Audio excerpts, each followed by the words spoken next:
abrir a Bíblia ou acompanhar na projeção, aqui no livro de 2 Reis, no capítulo 20, do versículo 1 até o versículo 11.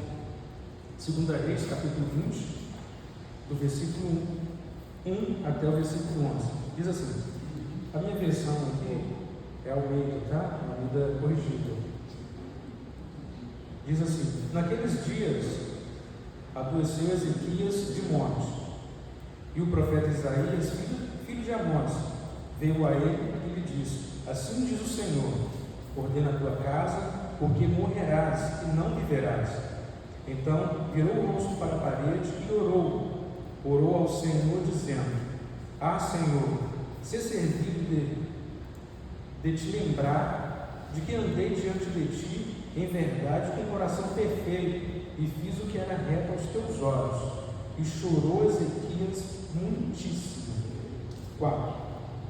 Sucedeu, pois, que, não havendo Isaías ainda saído do meio do pátio, veio a ele a palavra do Senhor, dizendo, volta e diz a Ezequias, chefe do meu povo, assim diz o Senhor, Deus de Davi, teu pai, ouvi a tua oração e vi as tuas lágrimas, eis que eu te sararei, ao terceiro dia subirás à casa do Senhor, e acrescentarei aos teus dias 15 anos e acrescentarei aos teus dias 15 anos, e das mãos do rei da Síria te livrarei, a ti e a esta cidade, e ampararei esta cidade por amor a mim e por amor a Davi, meu servo. Disse mais Isaías, tomai uma pasta de figo, e a tomaram e passaram sobre a chaga, e ele sarou. No versículo 8 diz assim, Ezequias disse a Isaías, qual é o sinal que o Senhor me sarará e de que ao terceiro dia subirei à casa do Senhor? 9. E disse Isaías, isso te será um sinal da parte do Senhor, de que o Senhor cumprirá a palavra que diz. Adiantar-se-á a sombra 10 graus ou voltará 10 graus atrás? É uma pergunta que ele faz, para ele fazer uma escolha. Então Ezequias, é fácil que a sombra decline 10 graus. Não aconteça isso, mas volte a sombra 10 graus. Então o profeta Isaías clamou ao Senhor e fez voltar a sombra 10 graus pelos graus que já tinha declinado no relógio do sol de Acás. Vamos orar? Abaixe sua cabeça, vamos orar. Pai, muito obrigado por essa manhã, muito obrigado por essa palavra. Fala com o teu povo, que tudo que acontecer aqui seja para a glória do teu santo nome. Que todos aqueles, Pai, que ouviram essa mensagem, que o Senhor traga à memória tudo aquilo que um dia o Senhor já prometeu para a vida de cada um deles. Que não seja feita a minha, mas seja feita a tua vontade. É isso que eu te peço, em nome de Jesus. Amém. Irmãos, quando eu li, normalmente eu tenho um hábito de ler a passagem em várias versões diferentes, né? Sempre tem alguma coisa, alguma palavra, alguma coisa diferente. Mas aqui, de modo geral, mesmo lendo em várias versões diferentes, a gente não sai do entendimento principal. Que aqui o que a gente sabe que acontece aqui, a doença de um rei, teoricamente esse rei estava com doença propriamente para a morte, e Deus envia então o profeta Isaías até o rei Ezequias para anunciar então que ele morreria. Ele ia morrer. E esse rei então, ele tem ali um momento entre ele e Deus, e ele faz alguns questionamentos a Deus.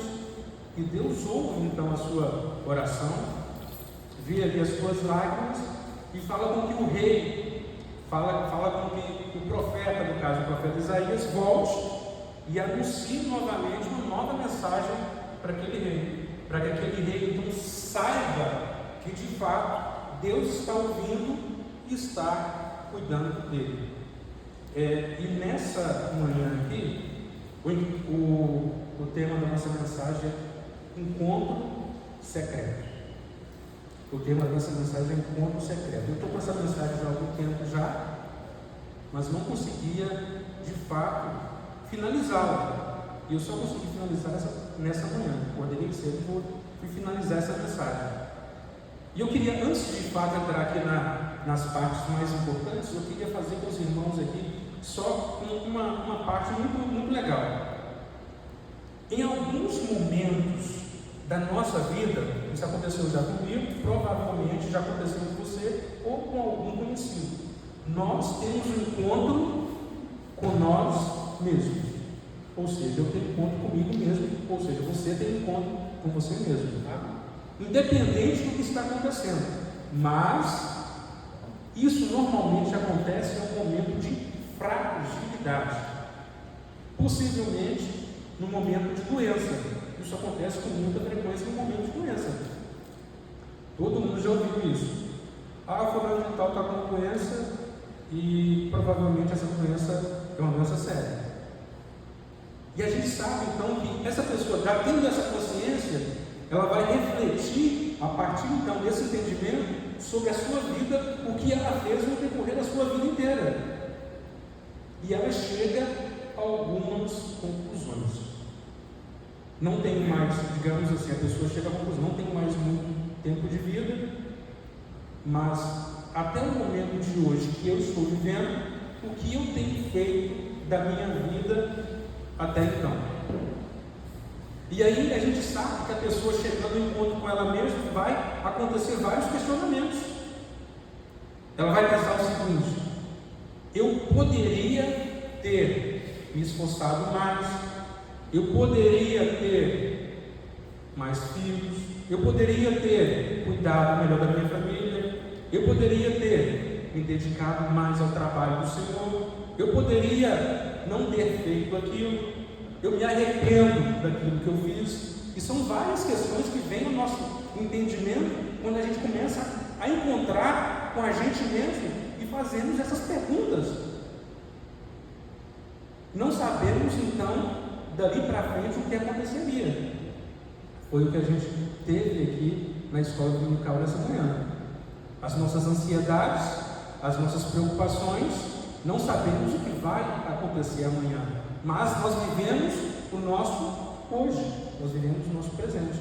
Mas o nosso presente, vivendo hoje, a gente foi refletir toda a nossa vida passada e a gente encontra hoje com a gente mesmo. Começamos a fazer alguns questionamentos e pensamos: o que eu tenho feito com a minha vida?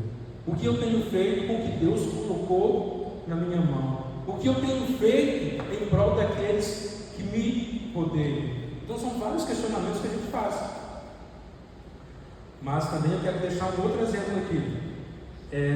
Isso acontece muito em esportes, tá? Quem é ligado em esporte sabe muito bem disso. Por exemplo, temos um atleta de alto rendimento, um atleta famoso, está numa certa equipe e ele pretende ir para uma outra equipe. A gente sabe que ali nos bastidores ele precisa assinar um contrato. E nesse contrato a gente vê o seguinte: que existe aquele contrato sigiloso. Acho que é esse a zero, tá? Sigiloso. Um contrato sigiloso. É um contrato de confidencialidade. Confidencialidade. Isso? É termo de confidencialidade, não pode ser revelado para ninguém. Ou seja, ninguém pode saber. E aí a gente chega a uma conclusão seguinte: nesse contrato, que ninguém pode saber, mas existem ali duas partes que estão envolvidas. E essas duas partes sabem muito bem o que está acontecendo. A gente fala aqui que esse contrato, então, teoricamente, é um contrato secreto até o momento, então, que não foi a público. Correto? E nisso eu vim falar o quê? Desse nosso tema hoje, encontro secreto. A gente vê o seguinte: todos nós, criados como imagem e semelhança de Deus, algum momento da nossa vida nós precisamos ter um encontro secreto com o nosso Criador. E nesse encontro secreto aqui, a gente vê aqui no texto que o profeta vai até o rei e anuncia que a sua morte, e o rei Ezequias então tem um encontro secreto com Deus.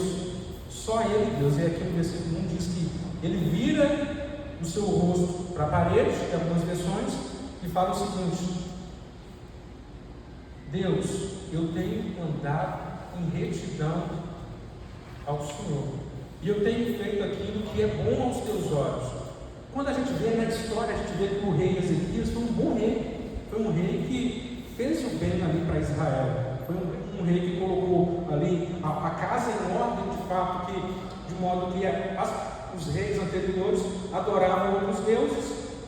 Então o rei Ezequias vai ali, quebra aquilo tudo ali, restaura o altar, para que as pessoas então vá até a casa do Senhor e o adorem. E a gente vê ali que a grande idolatria que existia ali naquele tempo, ela então é quebrada por esse rei, e o rei faz com que o povo volte a adorar a Deus.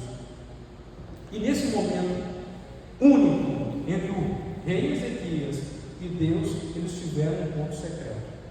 E nessa parte aí, quando eu falo que teve um encontro secreto, tem algumas coisas que a gente precisa ficar bem claro. Que nesse encontro secreto entre eu e Deus, entre você e Deus, o que está sendo levado em conta? O que Deus está levando em conta nesse encontro secreto? São os meus projetos? São as minhas atitudes? Deus está levando em conta tudo aquilo que eu fiz? Deus está levando em conta o meu coração a partir daquele momento ali que eu estou com encontro com Deus. Qual é a real intenção do meu coração quando eu tenho esse encontro com Deus? A gente sabe. Nós vivemos em um mundo dinâmico. A irmã Vasti falou que o mundo hoje não é igual àquela época que está citada que a gente estudou agora pela manhã. A gente vive num mundo dinâmico, de correria. Ninguém fala assim, eu estou na correria. Não é assim, gente? Eu estou na correria. Mas precisamos parar um momento para ter esse encontro com Deus. Quando a gente diz aqui, igual foi falar, a semente foi plantada. Em algum momento a semente foi plantada. Na hora certa, essa semente vai germinar. Então a gente vê aqui que quando o rei Ezequias clama ao Senhor, Deus o escuta, Deus o ouve e atende então a sua oração. E aqui nesse texto aqui, eu deixei aqui bem claro aqui, que a gente vai tirar algumas experiências que a gente precisa comentar nessa manhã. Sendo que a primeira experiência aqui, a gente vai ver lá no versículo 3 o seguinte: Senhor, ser servido de que lembrar de que andei diante de ti, em verdade, com um coração perfeito, e fiz que era reto aos teus olhos. E chorou Ezequias muitíssimo. Ezequias então está falando que ele fez o que era reto aos olhos de Deus. E nessa primeira aplicação aqui a gente vê o seguinte: no momento de dor, lembramos de nosso passado com o Senhor ou sem o Senhor. Lembra que eu comentei? Quando nós encontramos com nós mesmos, ou seja, nesse momento de dor que o ser humano está propício a passar, nesse momento nós lembramos do nosso passado. Se o nosso passado foi um passado envolvido com o Senhor, ou se o nosso passado foi um passado que não teve envolvimento com o Senhor, nosso Deus. E aqui na história diz então que o rei Ezequias ele tinha um passado com Deus. E ele pediu para Deus levar em consideração esse passado dele. E a partir daí então Deus ouve a sua oração. Mas a nossa pergunta é: irmãos, eu tenho a minha história. Cada um dos irmãos tem a história de cada um de vocês. Qual que é a sua história? Quando você encontrar com Deus no seu momento íntimo com Deus, você vai contar a sua história para Ele. O que Ele vai falar da sua história? Essa é uma pergunta que eu faço, não precisa responder. O que você tem feito da sua vida? O que nós temos feito da nossa vida? Qual é o nosso passado? Mas nós lembramos o seguinte: Deus vai nos ouvir a partir do momento que temos a predisposição a ter esse encontro com Ele. Ele não vai levar em consideração se o seu passado foi bom ou se foi ruim. Se foi bom, ótimo. Mas se foi ruim, há momento, então, está no momento de virar esse jogo. Porque a partir do momento, então, que você tem esse encontro com Deus, Deus traz a restauração e te dá um novo caminho a trilhar. Amém? Então, nessa primeira aplicação, a gente vê o seguinte: no momento de dor, lembramos do nosso passado. E esse passado, ele pode ser com Deus, pode ter o período que a gente passou com Deus, ou o período que a gente passou afastado de Deus. E a partir desse encontro, então, Deus vai nos fazer trilhar um novo caminho, assim como fez com o rei Ezequias. O rei Ezequias estava condenado à morte. Então Deus vem, restaura a sua ferida, restaura a sua vida, cura a sua ferida, na verdade, restaura a sua vida, e ele então tem uma nova jornada pela frente. Amém? E aqui então, continuando ainda nas nossas aplicações, na segunda aplicação, a gente vai ver aqui no versículo 4, no versículo 5 e no versículo 6 o seguinte. Eu vou ler novamente, eu vou ler naquela versão, que é um pouco diferente da minha. Versículo 4, deixa eu ver se é isso mesmo. Versículo 4. Antes que Isaías tivesse saído da parte central da cidade, veio a ele a palavra do Senhor dizendo: volta e diz a Ezequias, príncipe do meu povo. Olha só, Ezequias é um príncipe do povo de Deus. Deus fala aí que o povo era dele. Assim diz o Senhor, o Deus de Davi. Ele coloca como referência, irmãos, olha só, Davi. Deus lembra de Davi, mesmo Davi já estando morto. O Deus que Davi servia. Voltando. Ouvi a tua oração e vi as tuas lágrimas. Eis que eu te curarei. Ao terceiro dia subirás à casa do Senhor. Acrescentarei aos teus dias 15 anos, e das mãos do rei da Síria te livrarei, a ti e a esta cidade. Aqui está dizendo o seguinte: que ele ia livrar o rei Ezequias de uma guerra que estava acontecendo ali com um povo que era teoricamente imbatível, que eram os sírios. E esses sírios então tinham cercado já Judá, tinha cercado ali, e não tinha mais opção. E defenderei esta cidade por amor de mim, por amor de Davi, meu servo. E finaliza então o versículo 6. A gente vai tirar então a segunda aplicação daqui. A segunda aplicação diz o seguinte: a oração, se for para a glória de Deus, pode ser que ela seja atendida imediatamente. Olha, se a nossa oração tiver o intuito da glória para Deus, ela pode ser atendida imediatamente, como aconteceu aqui com Ezequias. A glória não era para Ezequias, não, a glória era para Deus. Deus estava honrando Davi e ao mesmo tempo ia livrar o seu povo, que estava em guerra, para que aquele povo então entendesse que era ele que estava no comando de tudo. Então aqui, na segunda aplicação, a oração pode ser a oração, se for para a glória de Deus, pode ser atendida imediatamente. A gente vê isso aqui nos versículos 4, 5 e no versículo 6. E a gente vê, irmãos, uma coisa muito interessante. Na parte de lá de Hebreus, no capítulo, deixa eu só olhar aqui.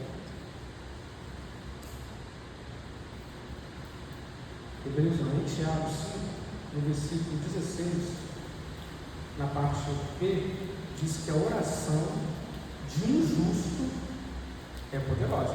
Não é isso que diz? A oração do justo, ela é poderosa.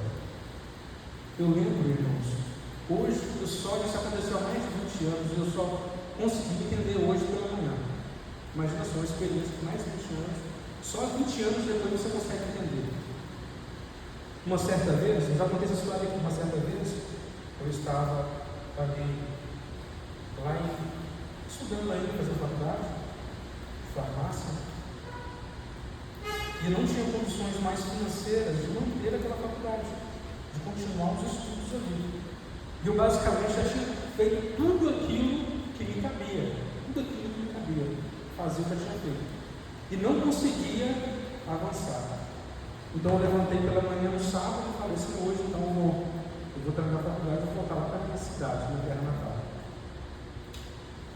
Mas antes disso eu vou fazer umas coisas, vou finalizar, vou lavar essa roupa, vou arrumar minhas coisas, vou na faculdade, e volto aqui para voltar. Tinha um dinheiro apenas para voltar. Comprei minha passagem de volta. Mas quando eu estava ali lavando a minha roupa, falando com o Senhor, eu já contei essa história.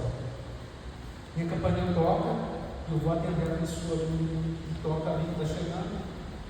Eu falo assim: ô Gomes, você mais de Gomes? Ô Gomes, vamos ali comigo, eu tenho um negócio para você. Isso o quê? Eu estou largando meu emprego agora, e eu sei que você está precisando, vamos lá. Glória a Deus. Aleluia.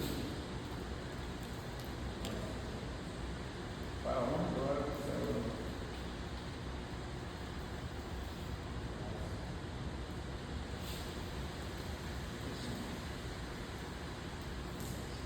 Desculpa, irmãos. Vamos lá, porque o emprego agora é seu. Eu já tinha feito o possível. E Deus entra com providência. Eu consegui um emprego lá para minha casa, e nesse emprego eu vivi até o final da minha faculdade, que era uma farmácia de manipulação, que até hoje eu exerço essa função.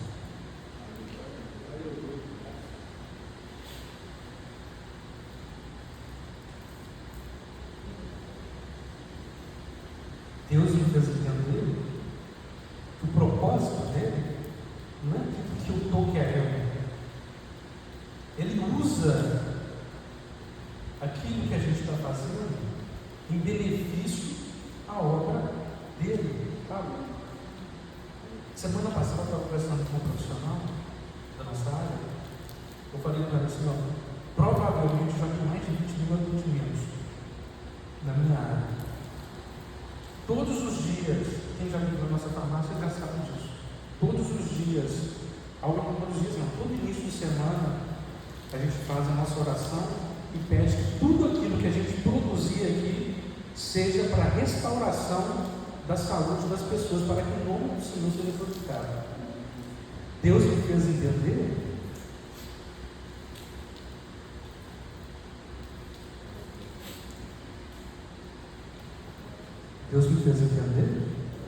que tudo aquilo que você colocar a mão, Ele vai te usar para benefício da obra dele, para que o nome dele seja glorificado. Amém?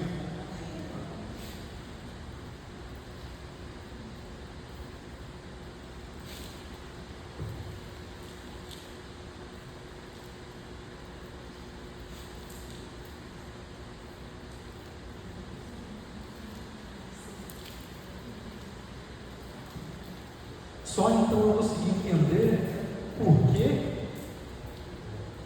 Só então eu consegui entender porque eu estou tanto tempo com essa mensagem e só hoje pela manhã eu consegui concluí-la.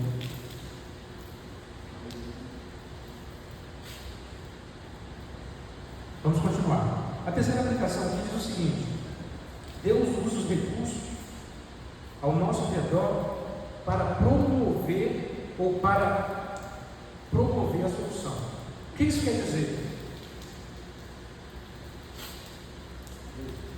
Deus vai usar os recursos que estão próximos a nós para que Ele seja glorificado, para promover então a solução. O que isso quer dizer na prática? A gente vê aqui no versículo 7 o seguinte: disse mais Isaías: tomai uma pasta de fio e a tomaram e puseram sobre a chaga e ele sarou. Naquela época, irmãos, a pasta de fibra era usada. A gente sabe que hoje a tecnologia está muito mais avançada, né? A gente entende hoje que o fibra, na sua propriedade, tem características anti-inflamatórias, ajuda ali para a úlcera, para acne, várias outras coisas ali para a parte estética, a parte externa ali da pele, né? A parte de epidérmio. Mas naquela época eles não sabiam muito bem disso, e era o que tinha disponível. Então o profeta Isaías pede para que o povo, ali que estava cuidando do rei, use essa pasta de fibra para que então promovesse, restaurasse a saúde do rei. Ou seja, Deus vai usar aquilo que está ao nosso alcance. Não fique imaginando que Deus vai fazer coisa extraordinária. Não, irmão. Deus é muito mais próximo.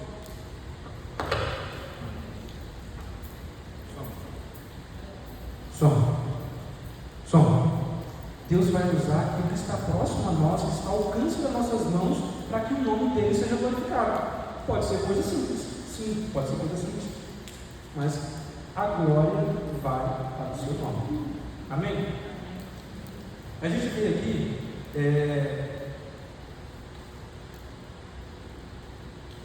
no versículo 8 diz o seguinte, deixa eu ler.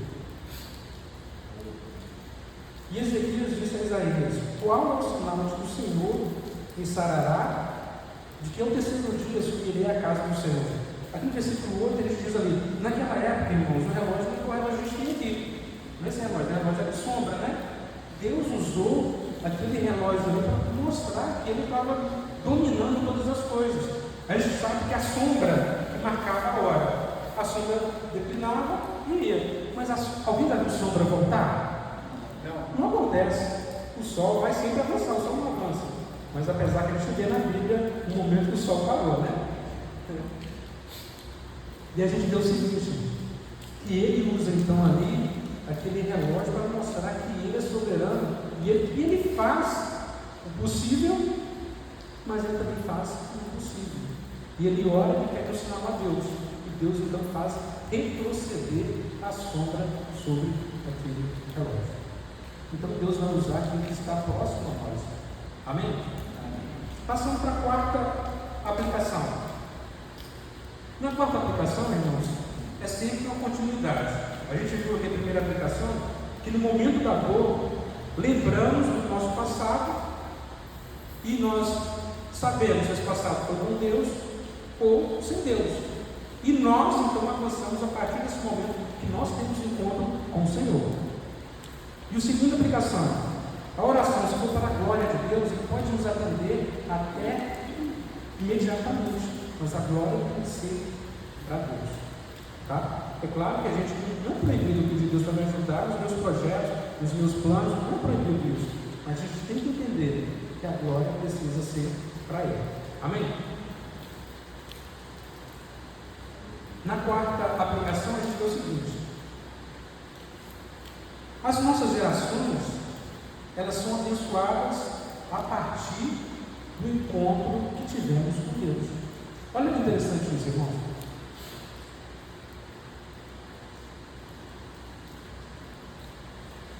Olha que interessante isso.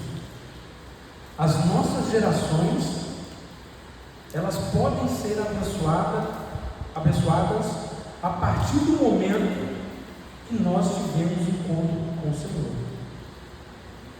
Olha só o que a gente vê aqui no texto, que Deus estava abençoando o rei Ezequias em amor a Davi, em amor a seu servo.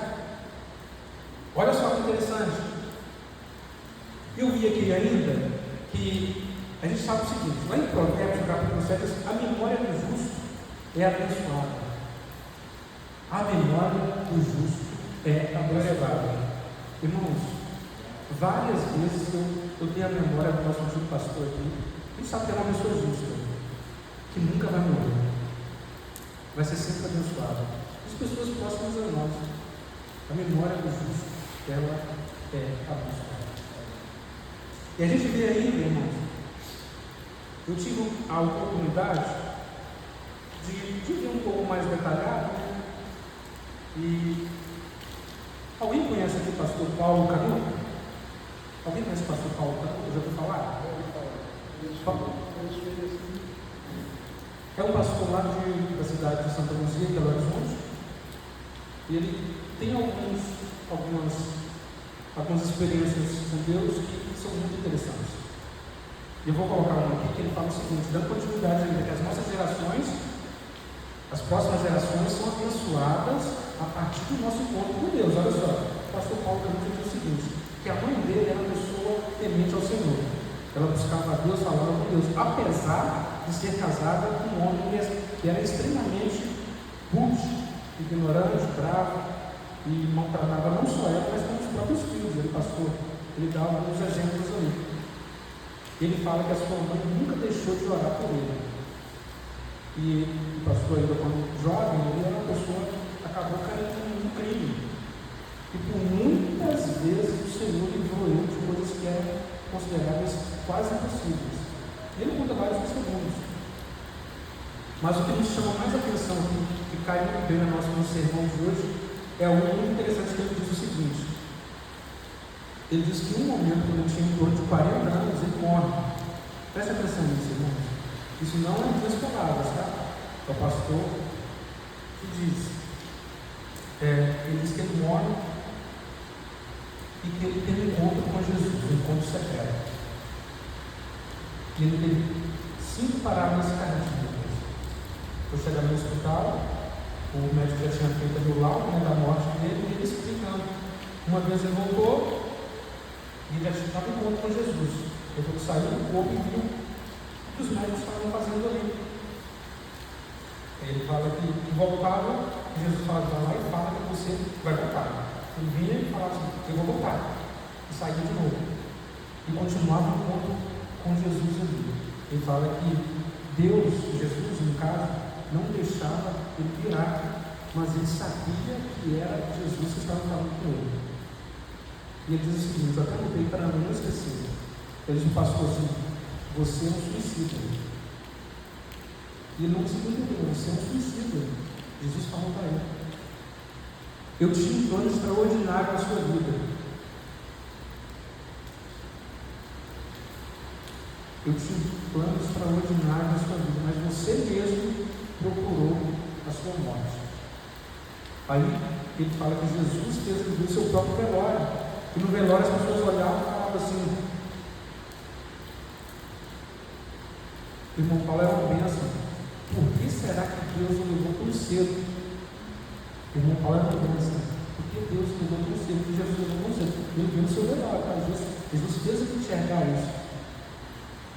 Aí Jesus fala para ele assim, você está vendo aí? Eu não tenho culpa nada, nenhuma disso aí. Eu só não vou para não esquecer a fala dele, tá? Além de você abortar o propósito que eu tinha na sua vida, Jesus falou, além de você abortar o propósito que eu tinha na sua vida, agora as pessoas me julgam por causa da sua negligência. As pessoas estão me julgando por causa da sua negligência. Isso ele encontra com Jesus. Então ele conseguiu entender o seguinte: Deus fez ele entender que Deus deu o corpo para ele cuidava do corpo. E ele não cuidava. Ele falava que passava várias horas orando, jejuando, não dormia, não se alimentava direito. E chega uma hora que o nosso corpo físico chega num momento assim, não estou sentindo nada. Mas uma hora a conta chega. Né? Ele sabe muito bem disso. Uma hora a conta chega. E nesse momento ele conseguiu entender. Deus tem um grande pregador lá no. Esqueci o nome dele. Ele fala assim: Deus me deu uma mensagem e me deu um cavalo. Esqueci o nome dele para citar aqui para ficar bem claro.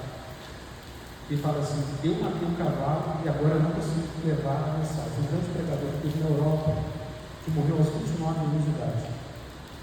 Por não cuidar do seu corpo, ele morreu aos 29 anos de idade, com um propósito e com a mensagem de Deus ainda para muita gente, porque não cuidou do seu corpo. Então teve um encontro com Jesus antes da hora. E o pastor Paulo fala o seguinte: Paulo Canuto, por não me cuidar, Deus me chamou a atenção. E eu voltei. Eu falei, voltou, para levar aquilo que Deus tinha falado para o coração dele. Continuar levando o Evangelho de Cristo. Então, o quinto ponto aqui, irmãos, continuando, o encontro secreto com Deus, Deus, pode mudar o plano de forma extraordinária. Quando você tem um encontro secreto com Deus, ele pode mudar o plano que ele tinha. A gente vê lá em Deus que fala assim, que Deus não é homem para que minta, mas ele pode mudar de plano. Ele pode mudar os seus planos. Depende da maneira que nós recebemos a mensagem dele nesse encontro secreto. Vai sempre chegar um momento, irmãos, quem já passou sabe disso, que Deus, Jesus, vai encontrar com a gente vai entender que nós somos dependentes dele. Todos nós passaremos, ou passamos, ou alguém ainda vai passar por esse encontro secreto. E conseguiremos entender, ou a pessoa consegue entender, que é Jesus que dá continuidade à nossa vida e nos faz ter razão para viver. Amém? Concluindo, irmãos, a gente pode concluir aqui, Deus pode mudar o curso da nossa história, se nós decidirmos, se a gente decidir ter esse encontro secreto com Ele. Então precisamos ter um encontro com Jesus todos os dias. Lembra que a gente falou aqui nessa manhã? Nós vivemos o presente. Todos os dias nós vivemos o presente. Aqui não é o futuro. Todos os dias vivemos o presente. E nesse presente a gente precisa encontrar com Jesus. Sempre. Amém, irmãos? Só repassando então. Nós vimos aqui 5 aplicações da história de Ezequias. Para ficar claro. No momento de dor, lembramos do nosso passado. Segundo, a oração para ser atendida de imediato, ela precisa ser para a glória de Deus, não para a nossa glória. Terceiro, Deus usa os recursos para promover a solução. Deus usa os recursos que a gente tem para promover a solução, para fazer a sua obra. 4, as nossas gerações, nossas próximas gerações, elas são abençoadas a partir do momento que decidimos ter um encontro com Jesus. E quinto, um encontro secreto com Deus. Nesse encontro secreto com Deus, Ele pode mudar os seus planos, assim como Ele mudou os planos de Ezequias. Ezequias ia morrer. Ezequias encontrou Jesus ali na sua oração, Deus o ouviu e mudou os planos que tinha a respeito, não só de Ezequias, mas em relação a todo o seu povo. Amém? Que possamos cada dia mais ter esse encontro com Jesus e que fique bem claro que é Ele que nos dá ânimo para continuar todos os dias. Amém? Vamos orar? Abaixe sua cabeça. Vamos orar. Pai, muito obrigado, Senhor, por essa manhã, muito obrigado pela tua palavra, muito obrigado por fazer entender aquilo, Senhor, que a gente não consegue entender de imediato, mas sabemos que todas as coisas são para a tua glória. Sabemos que tudo aquilo que fizermos, Pai, se for para a tua glória, sempre existirá e haverá o êxito nisso, porque o seu nome sempre será glorificado. Peço que o Senhor venha abençoar o teu povo, abençoe a tua igreja, que nunca venha faltar, Senhor, a paz, a prosperidade, a pão, no alimento, Senhor, na mesa do teu povo. E eu te peço, em nome de Jesus Cristo, desde já te agradeço por tudo.